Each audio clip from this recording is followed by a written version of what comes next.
said start with me. Is that what he said? He said start with me? Regina. Start with Regina. Over here. I'll start, Sam, since I'm in the back. Oh, no, there's a couple back here. Oh, she's starting from the front. Jennifer Johnson, first vice chair of the Ross County Republican Committee, and I'm running for the Arizona House of Representatives. I'm Jeff Jolly. I'm Supervisor.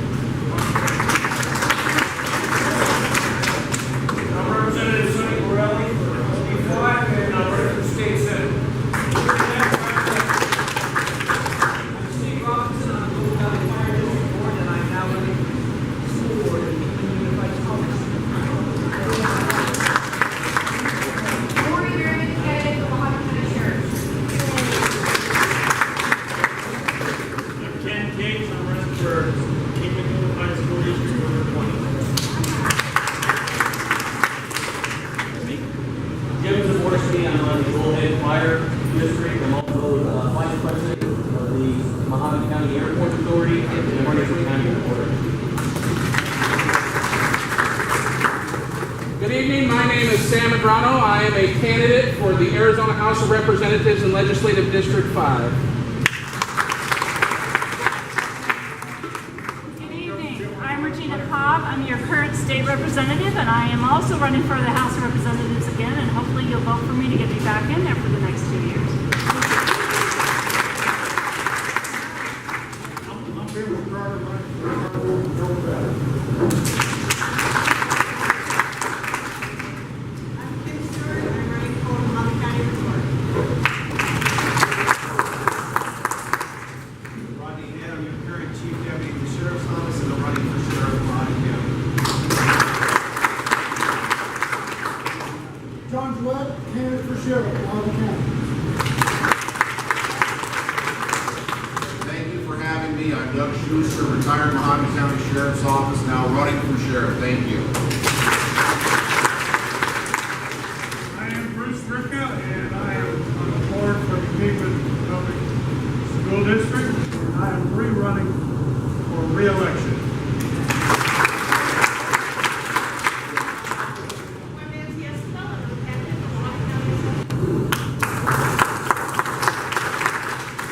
Gary Watson, Supervisor, District 1, running for re-election. I'm Christy Blair, the current Chief Deputy Reporter, running for County Reporter.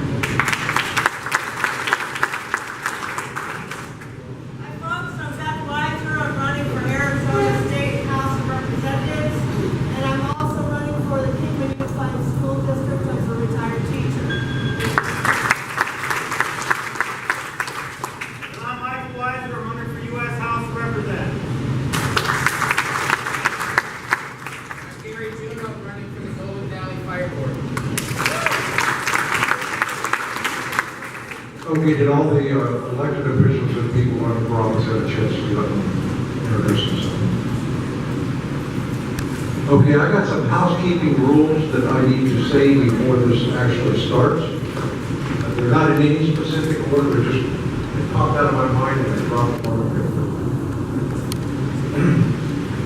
If somebody decides to take photographs or videotape the forum, I ask that you do not stand in the circle.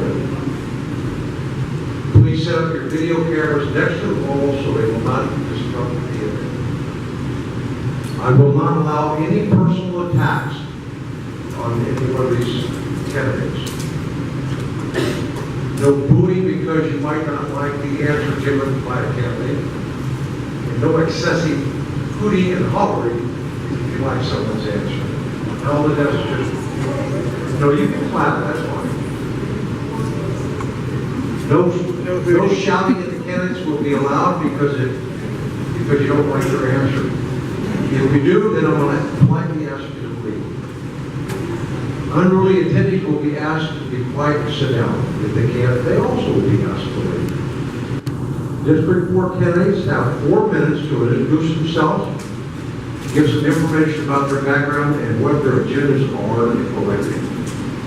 Speeches by people in the audience will not be allowed, only questions. If a member of the audience chooses to start making a speech, then I'm going to ask them, do you have a question? If they don't have a question, I'm going to ask them to sit down, and if they can't sit down, I'm going to ask them to leave.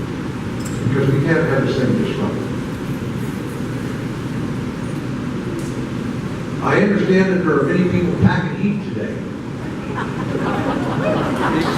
And our society is a polite society, and I believe in the Second Amendment. All I ask is everyone to keep their firearms holstered. Only one question will be allowed to be asked by any one person in the audience until such time everybody has an opportunity to ask a question. Then we'll start over. Now, I do have a few questions that were submitted to me by email or telephone call, but I will be putting in between every so often. Candidates will have 1 minute to answer the question. Each of the candidates will have an opportunity to answer a question if they want. They may not choose. The person timing the response will have a panel. Hold it up to a right. You see, on one side it says 15, which means you have 15 seconds left. And when it flips around, the time is up. If you keep talking, I got a cow that over here on the right. Yep. The person timing the response will have, well, I already said that, never mind. I wrote it down anyway, so I wouldn't forget it. If there is a hard-hitting question asked of one specific candidate, then that candidate will be allowed to answer or opportunity to respond first. Then the other candidates can respond if they choose to do so. Cold water is in the back, provided by the Golden Paradise landowners and also the Northern Arizona Militia. Please deposit all empty bottles in the trash can. There's one there, there's one over there, so leave it on the floor because I don't want these people to have to clean everything up. There are 3 tables located in the rear of the room where elected officials and candidates can place their campaign list drop. I would recommend that people take the time. I'm going to try to take a break every so often because this thing's going to go probably for about 2 hours. So people can take a break, visit, go out and poop their lungs if they want. And if they do go out there, there are 2 ashtrays out there. Please don't throw them on the ground. And also the candidates, when the event's over, please take your literature because if you don't, they'll just be tossed in the trash. The restrooms are located in the rear of the room. I feel like a stewardess.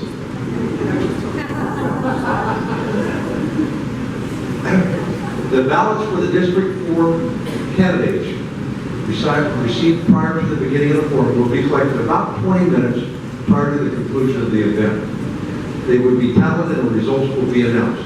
Please only the people who live in District 4.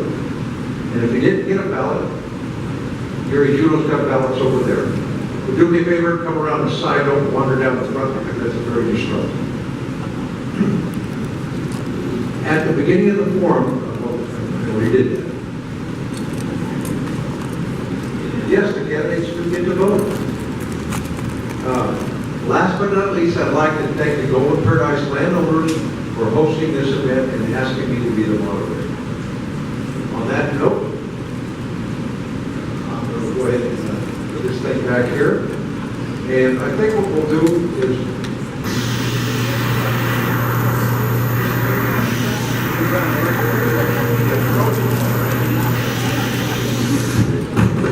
there we go. We'll start from this side of the table and go that way with the answers. Because each candidate is going to have an opportunity to answer the question. As I said, they only have 1 minute.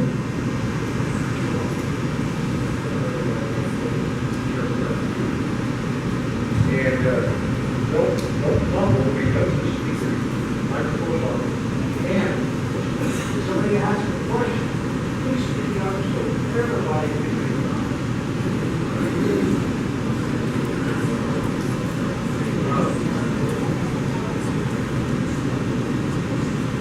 We only have 1 question at a time.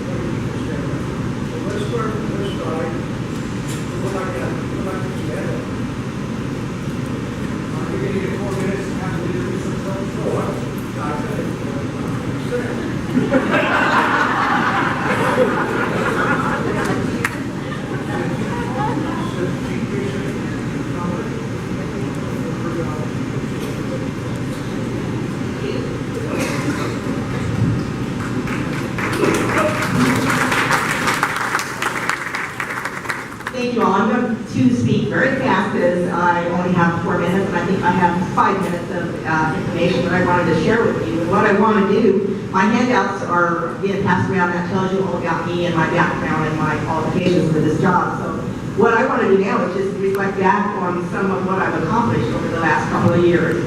So we'll start with the financial side of things. This year's county budget is comparable to that of 2008, proving that we've managed to weather the storm of economic downturn by cutting expenses with minimal disruption in services. The county also managed to avoid any additional taxes that we have control of. As the economy continues to improve throughout Arizona, I expect that the cost shifts imposed by the state will abate, providing additional funds to repair and improve Golden Valley infrastructure and other critical expenditures. For example, the past 3 years, the road department has chip sealed 52 miles in District 4, added 15 miles of tertiary roads, and brought 15 miles into the regular maintenance. That's a total of 81.92 miles with 30.22 miles right here in Golden Valley. I know you don't see it, but that's the facts and that's the numbers. Personally, I have supported the codification of ordinances that constitute a public convenience for our residents. This was began by Supervisor Angus, Supervisor Dwight Brotherton bought into it, and I'm finishing that out. We're continually adding more and more to the county website in an effort to be completely transparent, including the budget process, which we just passed today without an increase. You can applaud me. Not a good applause. Okay, on the public policy side of things, the theme for last year was largely one of interactions with the federal government, some of which were positive, others that were not positive. For the most part last year, we were immersed with a lawsuit that involved the Bill Williams River Water Rights Settlement Act. We were fighting with the right to speak on behalf of our residents on the potential loss of water, loss of tax revenue, and potential adverse impacts on our county. The county's legal battle came to the attention of Governor Ducey, who intervened and assured that the county would be involved in the second phase, which again involves water and land in Mojave County. That's still ongoing. Currently, we are working with ADWR, water attorneys, and our state legislators regarding the slow-speed crisis in calculating the remains of our aquifers. Thank you, Sonny. With the depletion of our groundwater by farmers, we're examining the possibility of an INA, an irrigation non-expansion area, while being very careful as we understand the INA statute was written by farmers for farmers. Our legislators are ready to meet with their experts in Phoenix and draft a bill that will be more specific to Mojave, La Paz, and Cochise counties as early as the end of August. In addition to the above, I supported the action to restrain the federal government's attempts to take over more land under control, including opposing the BLM proposals regarding the Beaver Dam Wash and the Red Cliff National Conservation Areas, the Grand Canyon Heritage National Monument Act, and the designation of the Grand Canyon Watershed National Monument in northern Mojave County. Very, very important stuff. I also support the development of the federal legislation for the transfer of public lands to western states. On the positive side, I supported with Kelly Angus the Fish and Wildlife's proposed rule to remove the walleye Mexican bull from the federal list of endangered and threatened wildlife, and also the intergovernment agreement with BLM to provide wildland fire prevention and suppression services in the Waltham Park, including Camp Levy for the Boy Scouts. And other wildlife-related activities, I continue to be engaged with the federal government to control the excessive population of feral rural, working again with Supervisor Angus in Bullhead City and in my area of Oakland. We're calling attention to the dangers that they pose to travelers, the ecosystem, and the native species.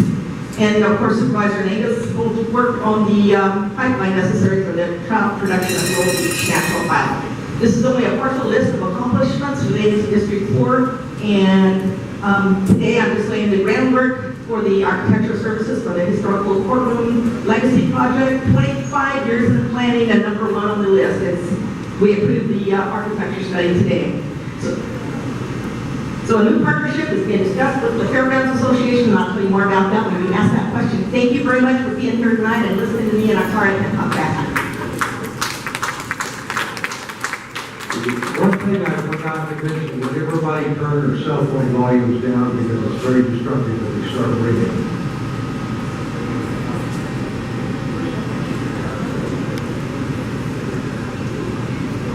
Hello, I'm Krystal Symonds-Gabrielson. I live here in Golden Valley. Valley. I moved to Golden Valley, actually White Hills, approximately 13, going on 14 years ago.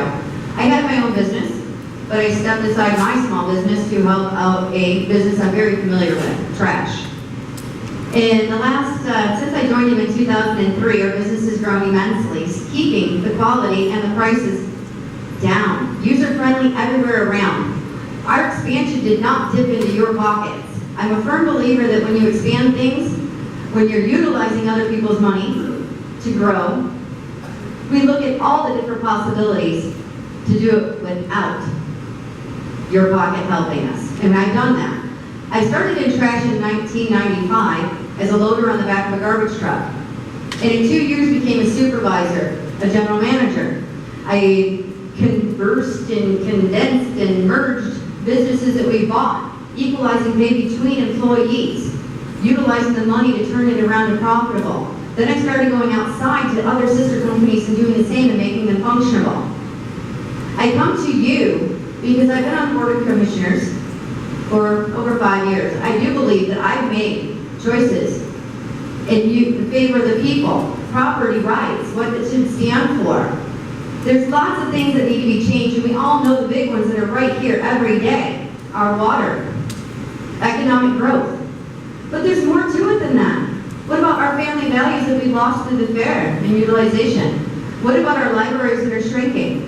What about family-friendly activities and places for you to go that don't involve bowling alley with a bar? What about those values that it's built on? What about our roads? Yes, I know, not county roads, non-deducted, deducted in the process and the red tape. We all understand that. But what I don't understand is how we take larger roads to build infrastructure when we have to focus on economic growth. Economic growth is before infrastructure. Infrastructure comes with knowing where you're going to build. In order to do that, what about code enforcement? I didn't want to move someplace next to burnt down houses and glowing deserts, but it's not being cleaned up unless it's a citizens group. Thank you, Cactus Cleaners. What about cleaning up our deserts and our areas, these abandoned houses, and making it inviting to people to move here, to have their mom and pop dream? What about revamping the process, not the people of the county, the process that everyone is hindered by, about doing rezones, permitting, and the red tape, and the miscommunication and misunderstanding? What about a flat rate fee instead of start here at this, and this is what you're going to do, then you're going to do this, you're going to turn into this, and you're going to do this, and you're going to turn into this, and then you're going to go through final inspections? I've held the hands of many people, and I've done my own rezones. I know. Because the first time I did it, I stood in front of the Board of Supervisors and asked, can you please tell me how much it's going to rain today, this year? They kind of looked at me. Well, that's a question. They want to know how much rain per square footage of your road for that year that you're going to run off, go angled, and catch into a catch pool. I'm not a rocket scientist. I am educated and have a degree. I've also had an EMT license. I'm going to share with you something. People have asked me, what makes you go for us? What makes you love life? You're happy. You strive. You don't give up. I'm a firm believer that when you hit rock bottom and you make choices, you find it in a bottle, you find it in drugs, you find it in family and strength, in your inner self. I found mine when I walked sideways for 2 years. When my son died, that was it. I made the tough choices that have built me to be the strength and the person I am today to stand up and fight for you and put back into this county the values where they belong first. I'm Krystal Symonds-Gabrielson.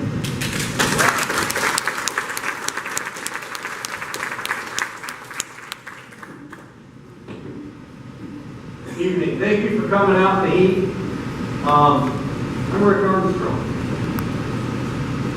I'm running for District 4 Supervisor because I feel that District 4 needs proper representation.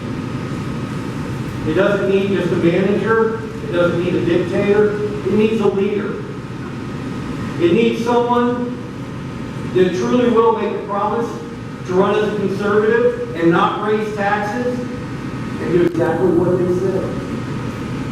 Throughout my campaign, I said one thing: if I ever vote for a tax increase, I expect the recall petition on my desk the next morning, and I'll be the first one to sign it. I don't have a problem with that. If we revamp the county budget, we get longer life out of our equipment. We get longer life out of our vehicles. We take a serious, we're going to save money. We take a serious look at the county employees. The county employees haven't had pay raises, have they? Lots of years. One was just handed out this morning. I love that. It's time for a true conservative to be there. It's time for a true conservative to lead this area. I've been out here in Golden Valley for 6 years, 7 years. I've been on the same corner over there on Howe, run the Superior Tire for the last 6 years. We're turning a profit in the down recession.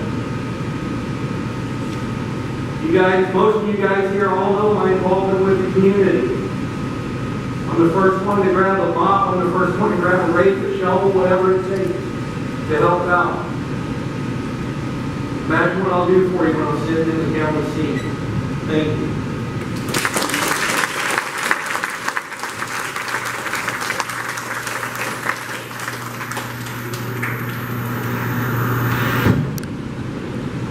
Hey, he's the first one to wiggle the cord when the mic's messing up. Thanks, Rick. My name is Mervin Pitchfork Freedom. I am also in the race for Supervisor in District 4. I'd like to take a moment to thank the Golden Paradise Landowners Association for hosting this event this evening. It's very nice of you to invite us out to speak in this heat. I'd like to thank the Northern Arizona Militia for providing the water for us because we're going to need quite a bit, so stay hydrated, you guys.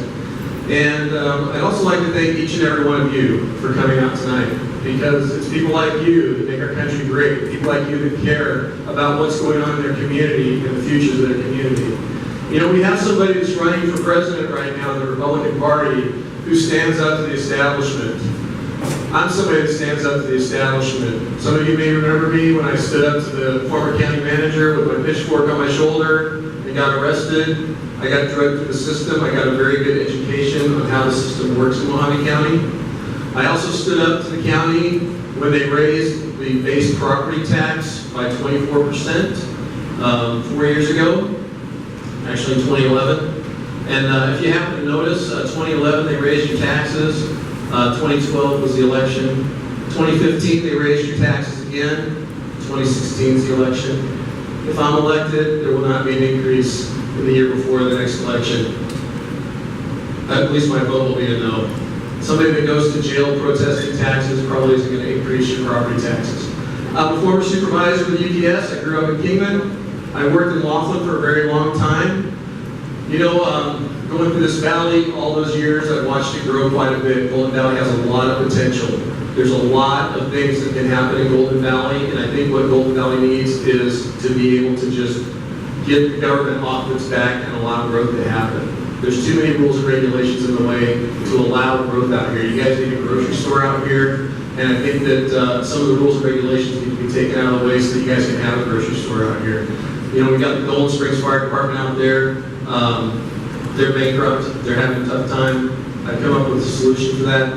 When I used to drive a truck over the road, there's areas on I-40 where they double the fines because it's a high accident area. There's a lot of people from Las Vegas that rent cars that come in from all over the world. They rent cars and they race up and down Pierce Ferry Road, also Highway 93. I think if we doubled the fines and took that doubling and then put it towards the fire and the emergency services out there, that would help that community out quite a bit. A lot of people that are out there racing up and down those roads are the ones that are causing the accidents. My name is Mervin Freedom. Used to be Mervin. And I appreciate your vote for County Supervisor. Thank you.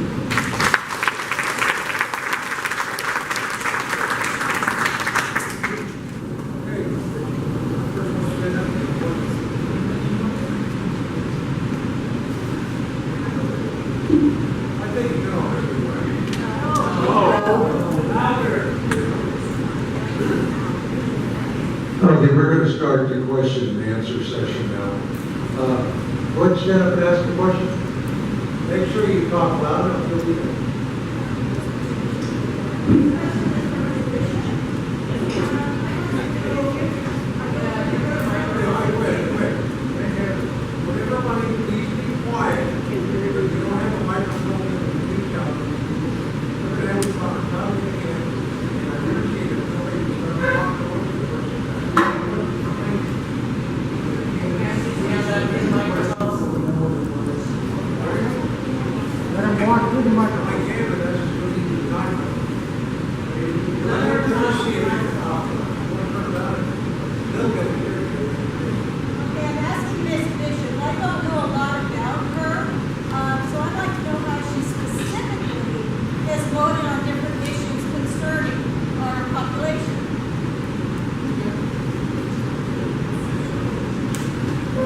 That's a pretty open-ended question, but how I vote for issues involving Golden Valley is by communicating with the citizens out here. I come to every meeting that I can find to come to. I've gone to some of your meet and greets. I'm a member of the Golden Valley Landowners Association, which I think is wonderful because I finally have a place where I can come and meet the community. Before that, you have no Chamber of Commerce, you have no gathering place where I can meet groups of people. So I've held a couple of town halls, I communicate through Facebook, emails, I have a official county Facebook page, I have a campaign page, I take phone calls even at night, and my wonderful husband, Mr. Dan Bishop, said over next to Sonny Morelli can attest, I will answer phone calls right up to 10 o'clock at night, which really upsets him. But I believe if you call me that late at night, I'm going to answer that phone. So I hope that helped answer your question.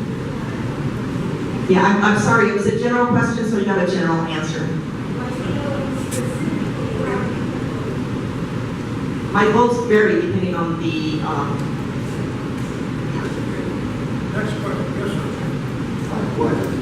but should we want the other people to answer, or is that just specific Well, the thing to? is, nothing to after the 2-hour before. Keep it open so people who don't like the answers, when they can give all the answers, you can meet with them after.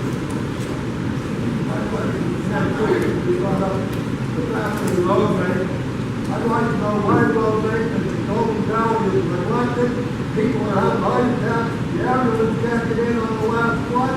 Even in my house, people couldn't get out. Ask the question, not the question. Why are certain roads being maintained and not others? On my road alone, I just think of that. I know, still, please ask the question. We don't have time for that. All right. I'd like to know how certain roads are being maintained and certain things are fucking almost dying. Okay, the gentleman wants to know why some county roads are maintained and some are not. To begin with, back when Golden Valley was developed, it was a economic experiment with a real estate company, from what I understand. And they drew out a map and they put roads on these maps, and then they were little 2-track roads. Back then, I was the deputy sheriff, and I traveled these 2-track roads. Over the years, people have petitioned the county to take these roads and maintain them at different levels. I don't believe the county should be building roads to enrich the property value of some other people's money. So we should be looking into improving roads with the most activity or use by the public. In fact, Arizona state law discourages counties from building roads, and the county has an ordinance that allows property owners to improve their unimproved roads. So that's the way it's done. You have to petition the county to take your road into either tertiary maintenance or regular maintenance. You have to have so many signatures, you have to improve the road to county standards, and then it goes to the Board of Supervisors.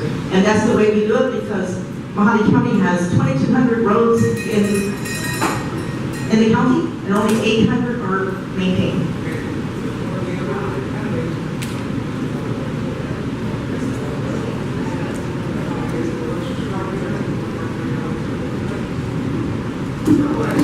As your county supervisor, I promise I won't spend $555,000 of your taxpayer money on a road that gets 12 cars a day. The county has the responsibility to adopt any road that was public access in 1990 into the maintenance program. Up here in Mojave County, or up here in Golden Valley, we have 7 units to maintain the road.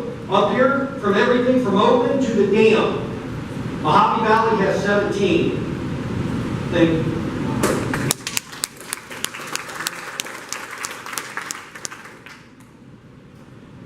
It's not that, well, first of all, yes, 550 is a very large chunk on a road that currently actually probably gets about 4 cars, to tell you the truth. But here's the problem, infrastructure. We do need the infrastructure, but it's bad timing and a bad choice when we have so many citizens and so many roads that need to be inducted, where ambulances and fire departments, citizens, transporters. So there was told to me at one time there was only 2 ways to do roads: tertiary petition, citizen petition. Citizens can upgrade the road, but if you upgrade the road, then you can't, you're in a catch-22, because then if you touched it, they won't touch it. So we're in a roundabout. We are like a dog chasing its tail, bottom line. We need to let the rabbit go and let the dog finally quit running in circles and get this taken care of. We need to induct more roads. We utilize the money instead of the infrastructure right now to where it's precedent for the people.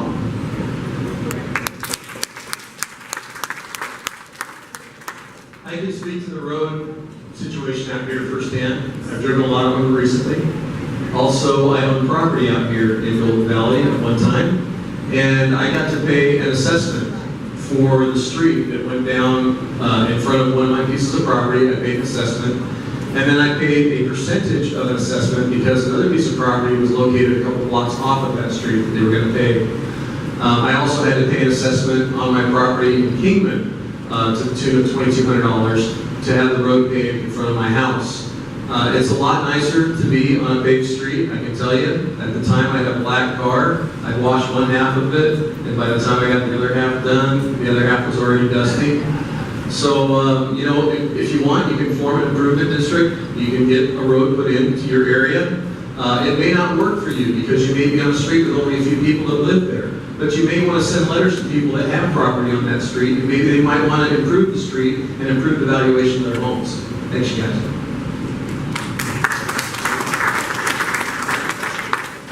Butch, I would like a chance to rebut that since everybody is challenging me on my decision for Legend Ranch Roads. Would that be okay?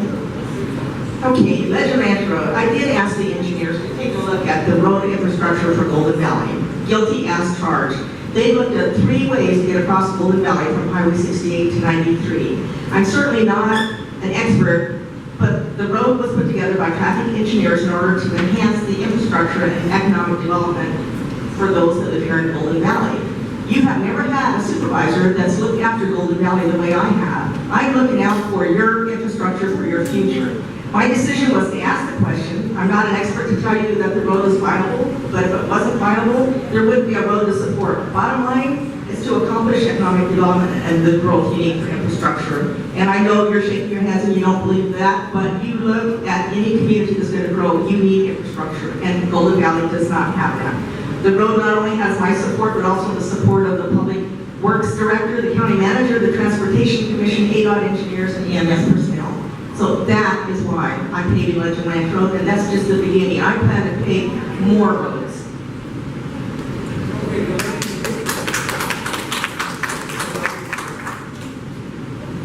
My name is Gail Stewart. I live here in Golden Valley on the road.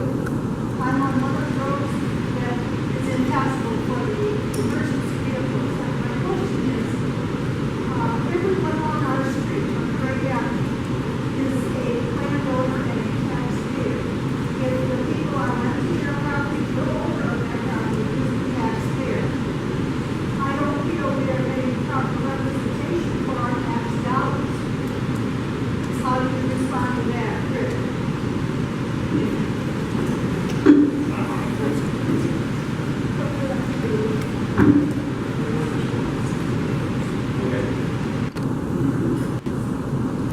Proper representation. First off, there'll be no taxation without justification. Last year, your property taxes were raised. There wasn't need for it. I'm part of this community.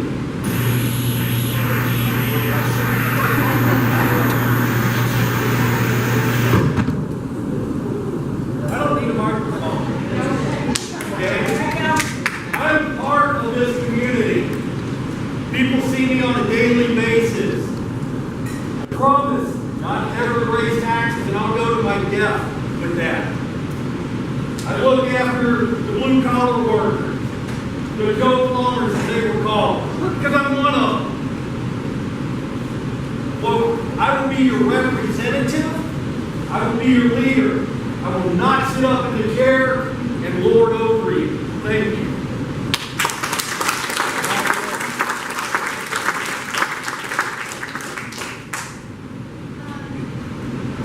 Oh, it's on, okay. First of all, let me make sure you understand. Roads are not taken care of by your property taxes. PERF funds, that is a tax in which we pay on fuel. But to everyone who comes here, lives here, drives here, goes to work here, buses children, goes to activities, which we need more children activities. They pay into this. Now, HERF funds are designed for the roads in Mojave County. Sorry, it's okay. That means everybody's roads, in my opinion. And the red tape, the two ways to do it, the non-county versus county roads has got to go. I sat at a meeting, and he's no longer with us at the Public Works, but at that time, the gentleman of the Toskieville, he told me that we're gonna buy white and green signs. I told him, are you gonna buy it with letters really low? That's ridiculous. HERF funds should not build buildings and be swept for anything other than to fix our roads and get them inducted in for the safety of everybody who lives here throughout the county.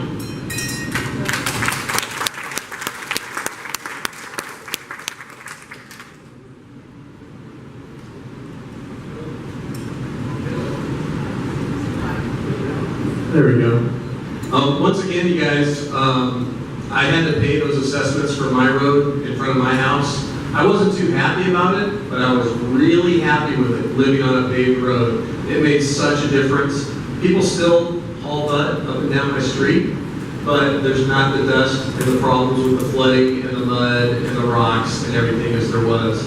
You know, the assessment, I think it cost me, I want to say it was like 150 one time a year, and then I think they bought it over 10 years. It was 150 at one time, and then it was like 200.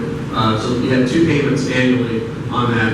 And it's such an improvement on your property. I would encourage anybody that lives on a street that has a lot of people on it to contact your neighbors and see if that's something that you might want to do, because it will bring up the property values of your home.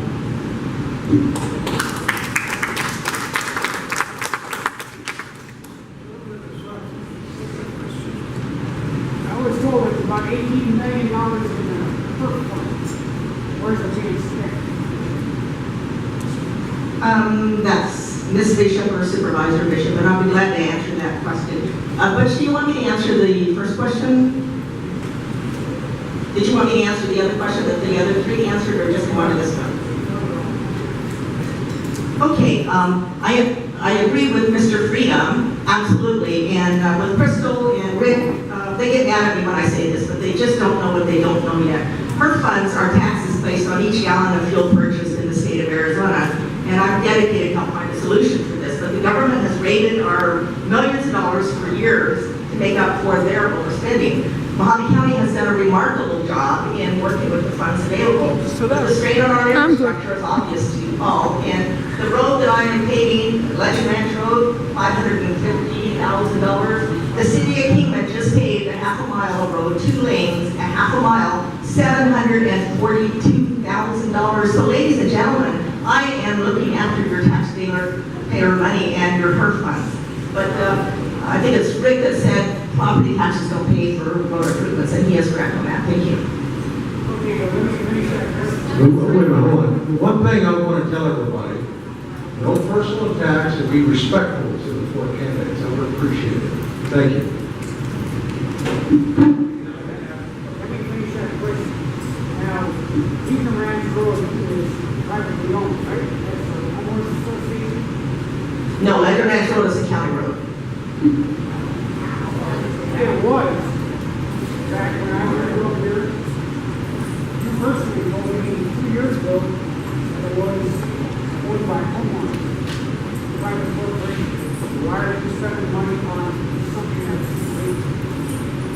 Legend Ranch Road is a property owners association put into place by the property owner. He did this so that he could sell properties to as an investment. He never took the property owners association to the next step, which is to form an improvement district like Mr. Pitchfork explained to you. That was never done. The improvement district is non-existent. It didn't happen. It never went further. They filed the paperwork, and that's as far as they went. So the Mojave County can declare any road a county highway, and then they can make those improvements with HERF funds. That's exactly what I did for your infrastructure, and that's what I'm going to continue to do for the main roads in Golden Valley as time progresses. And I hope that answered your question. Thank you.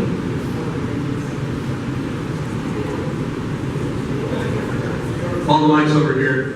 You know, I don't like the double standard of the county paving some roads because there wasn't an improvement district put in and they just decided to pave it.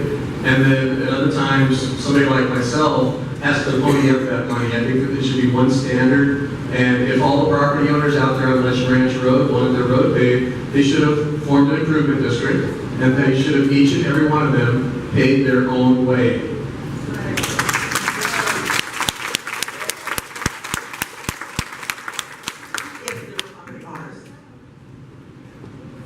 Okay, unofficial, official. I know a few people that actually own property in Legend Ranch Road because nobody lives out there, so it is POA.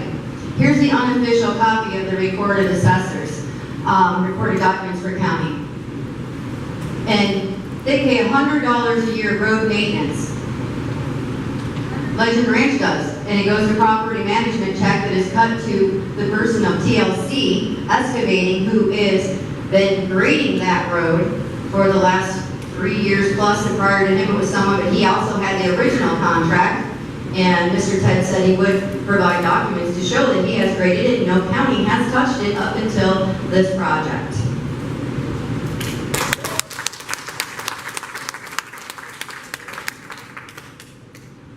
I'll address something real quick. You're right, I don't know what I don't know. That's how we do. I don't know how to be a career politician. I don't know how to mismanage county funds.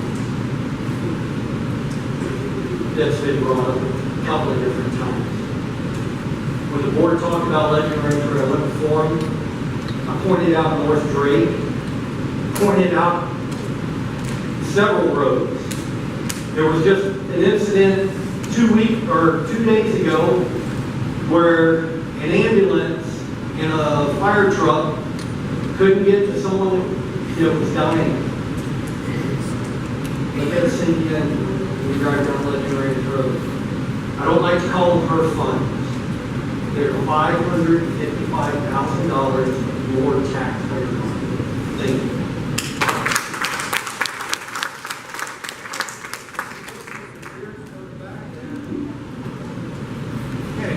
Before we get off the road, before we get off the subject of roads, once the county pays them, how come they don't come back for 5 to 6 years to even run a kick room down or fix the potholes? Some of our potholes are now 5, 6 feet wide, 10, 15 feet long. There used to be blacktop there.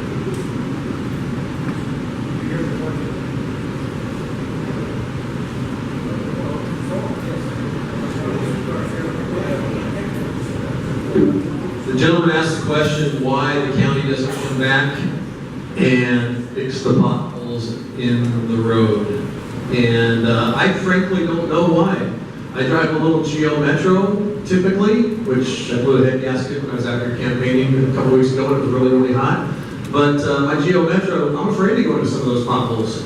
They're big and they need to be fixed. I've seen some really, really bad roads, not only here, but in Kingman and out in Dolan and White Hills and Meadview. There are some really, really, really bad roads out there. I mean, roads that I was afraid to even take my car up because they were so bad, or that if I went down the road, I wouldn't get back up and be able to get out. Our county has a lot of roads, and I would say to, when you have a pothole, keep contacting the county on the issue. Keep contacting the road department, document it. Come before the board and say, hey, look, I've contacted them 15 times on this pothole, they haven't gotten anything done. Maybe we can take some action on that. Thank you.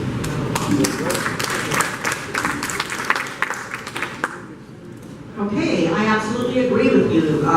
The maintenance on the paved roads are marginal and they are on a schedule, and the potholes that develop in between the scheduled times, you need to be calling Public Works and saying, hey, there's a large pothole, and they will come out then and they'll patch it. But the reason that our roads don't hold up real well is because we don't have enough HER fund monies to do it right. So, pardon the expression, but we're not paving the roads correctly. We're using a technique called hard surfacing. It looks like a paved road. If you look at the Stockton Hill Road that goes out to Pierce Ferry Road, nobody drove on that road before we hard surfaced it. It looks like asphalt. It's not. It's hard surfacing, and that's what's being used on Mahoney County roads And with the Golden Valley roads, it's certainly a whole lot better than a dirt road and washboards, but it's not an asphalt professionally paved road. It's make do. Done by the county. Thank you.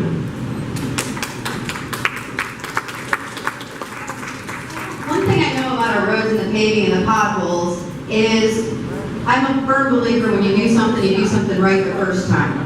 Being an asphalter and being in that business at one time and growing it and reconstructing it, I found out that you don't fill a pothole. It's like putting dough into a bowl and pushing it. If you do it right, you cut it, you square it, you throw tack in it, you adhese it, bond it, then you roll it.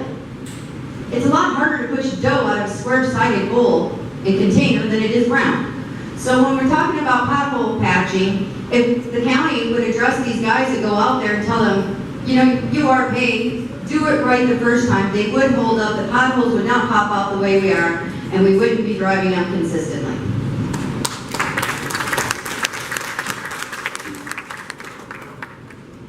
It's a leadership thing. Comes right down to leadership. The road you're talking about is so high, Yes. I'm scared to drive a truck up there. Me too, and I live there. And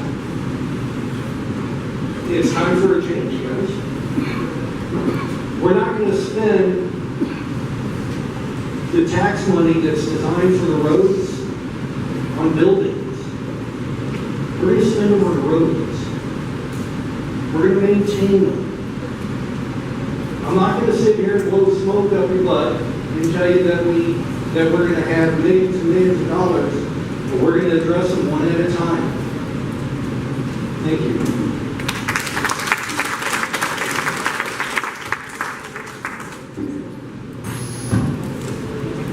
I know it's not political, but I want to identify two of Golden Valley's finest that just arrived. We have Golden Valley firefighter, engineer, paramedic, Jimmy Children, and firefighter EMT, Morgan Rosecrans.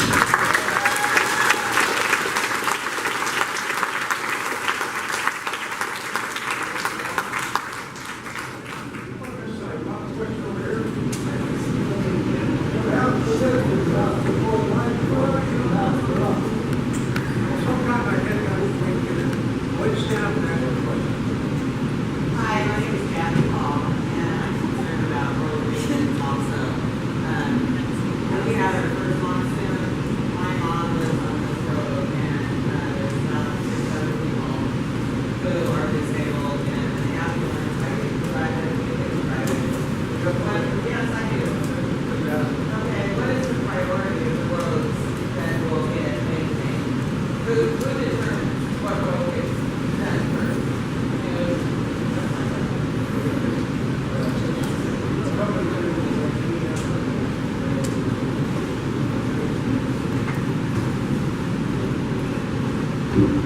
Mahoney County is the 5th largest county in the nation, and part of our problems, what you folks are experiencing is we are so large that we can't keep up with the roads. Our population is, last count, 205,716.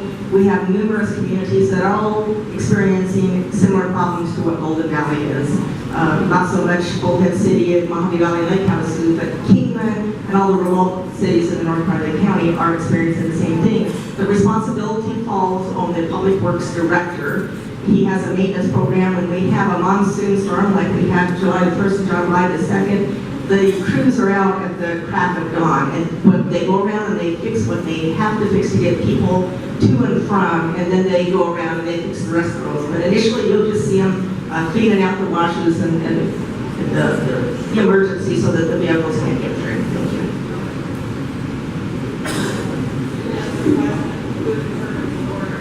Public Works determines the order. However, as I used to live on a rural road that wasn't paved before I moved in with my husband now. And I was told by the Public Works, the squeaky wheel gets oiled, you just gotta keep calling.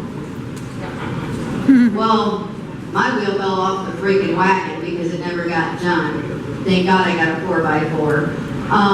But I think that needs to change. I think that Public Works needs to work with the Board of Supervisors to find out where their endangerment areas are, to make sure we get to those areas first. And they should be a priority when we're looking at inducting roads or even just graveling them, putting a couple drains in, making them secure for emergency personnel, police and the citizens and transporters.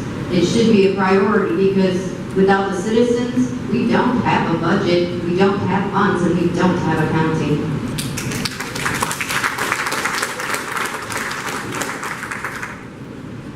It is a real important decision, but sometimes you need to call your supervisor, and sometimes that doesn't always work out. There was an incident right about a year ago. We were having our first tracing audit over here at the park, and after 4 days, the supervisor finally came out, looked at the road. Now this is a county maintained road. Looked at the road. The answer was, honey, you need 4x4. If not. Monday morning, all it took was someone calling Public Works, saying, hey, can you check on this road and see what it is? Communication is a big thing. You call me, I promise you, I won't tell you need a 4x4. I'll start addressing the issue.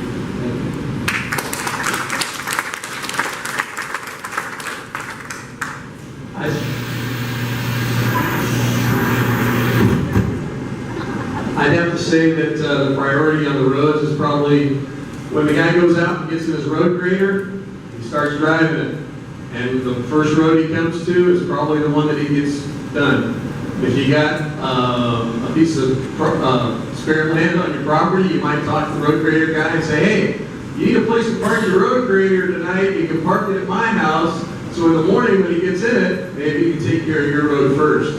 As far as the HERF funds and the state sweeping the HERF funds, you know what? Maybe Mojave County needs to pave their streets in gold. Now the reason why I say that is Mojave County took that money and bought a building supply like gold and locked it up somewhere. The state couldn't sweep the money.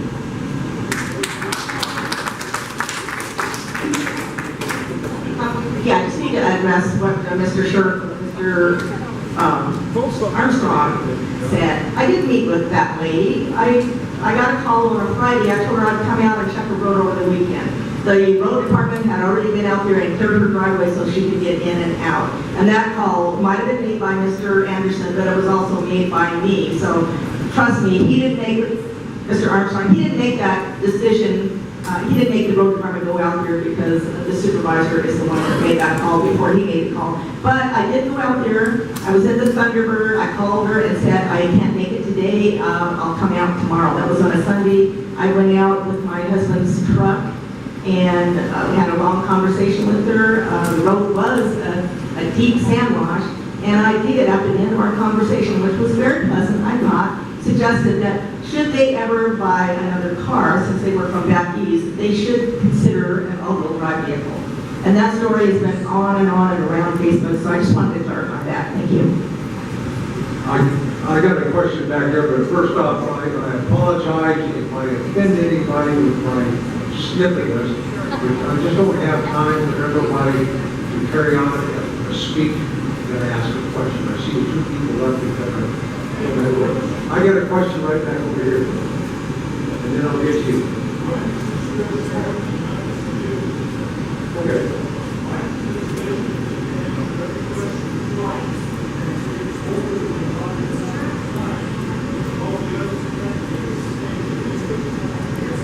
Reason being, okay, I'll answer that question.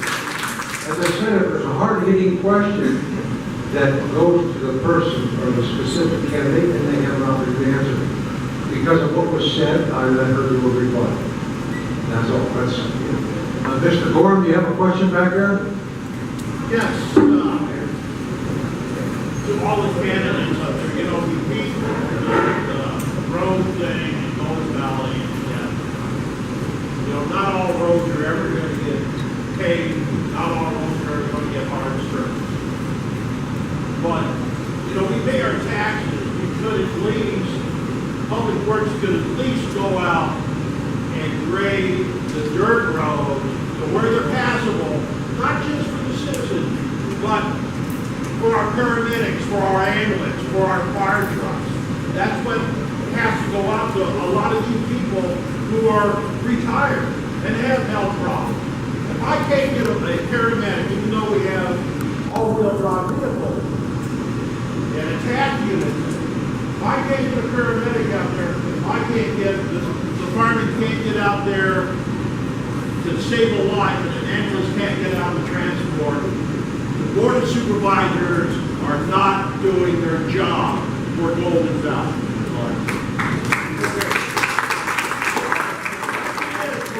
What is the answer other than just saying we'll look into it? Well, I have an answer the second one. I want to tell everybody. Read just more of the thing. We're going to speak.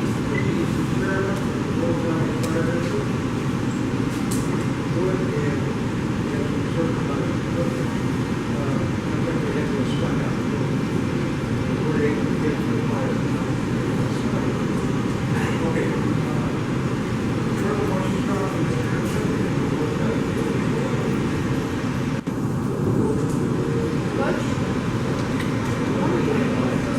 You know, Mojave County, 74% of land is controlled by the federal government, and as long as all that land is off the tax rolls, we're always going to be a poor county. You know, they wanted to put that big wind farm in out here at White Hills. They were going to put in 250 of those windmills. British Petroleum was going to do it. Now it's another company that has the rights to do that. Their facility out there was going to be on all BLM and National Park Service land. So the net income to Mojave County to help pay for roads and schools and fires and everything else was going to be zero. The BLM extracts wealth out of the West and sends it to Washington. Until we can get this land freed up, we're always going to be serfs to the federal government in the West. Our county, 74% of the land. San Bernardino County, 80% of the land. And Clark County.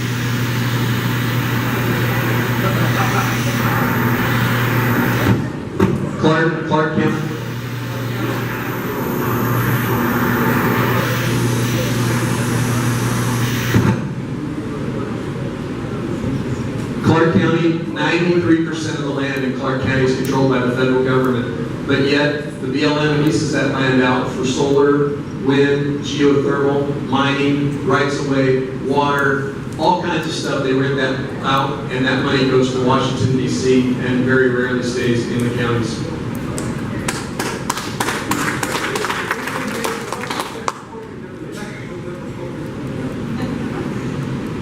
Okay, Mr. Freedom, that is absolutely true. And another thing, her funds are collected by the state of Arizona, and the state of Arizona gives it out however they see fit. And right now, they're paying the salaries of the Department of Public Safety with part of our HERF funds. A lot of our HERF funds go to the metropolitan areas because they have bigger needs than what Golden Valley does. And Mojave County, we don't pay roads with property taxes, we pay roads with HERF funds. So we take what we have, we divvy it out between the 5 districts, and you know, some of the bridges that we have to maintain and put in and repair once they get washed out, they're $5–8 million. Maintenance of roads and bridges is very expensive, and I'm doing my best to get Golden Valley your infrastructure. And you know, I know that's a sore spot for you guys, and I apologize, but all the experts tell me I'm doing the right thing, so thank you.